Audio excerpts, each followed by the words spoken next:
सीधासलख Miller माने कृषकों निकटरू धान किणी पारिबे नाही। केवल सरकार द्वारा स्थिरीकृत मंडी धार्य दर में धान किणिबे। सीधासलख मिलर पाखकू धान जीव नाही। जदि मिलर सीधासलख धान किणिबे से मिल को सील कर दिया जिवो। सेही मिल को कला तालिकाभुक्त करा जिवो। नुआपड़ारे सेमिति घटना सामना को आसीथिला।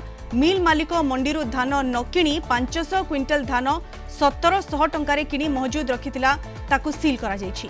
आगको एमिति जीए भी काम करिबो ता उपरे कड़ा एक्शन नेबे राज्य सरकार।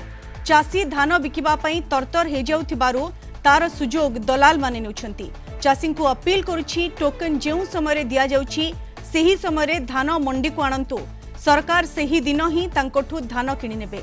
सेमानक धान मंडी रे पड़ी रहिबो नाही।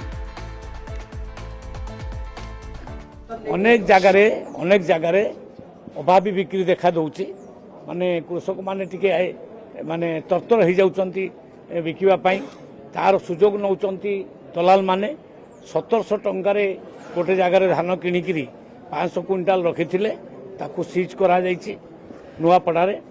एवं जो जगार भी एमती खबर आसीबो जे बाहर कम दाम माने धान किणिकी किए मौजूद रखिछि आमे ताकू सील करी। आमे अपील करिछु जे कृषक मानकू जो टोकन जो समय दिया जिवो से समय दयाकोरी मंडी को धान आणतु एवं जी धान लिफ्ट करिया कथा जहाँ को दायित्व दिया ट्रांसपोर्टर किंबा मिलर से दिन नेबे आ धान पड़ी रहिबो नाही केबे।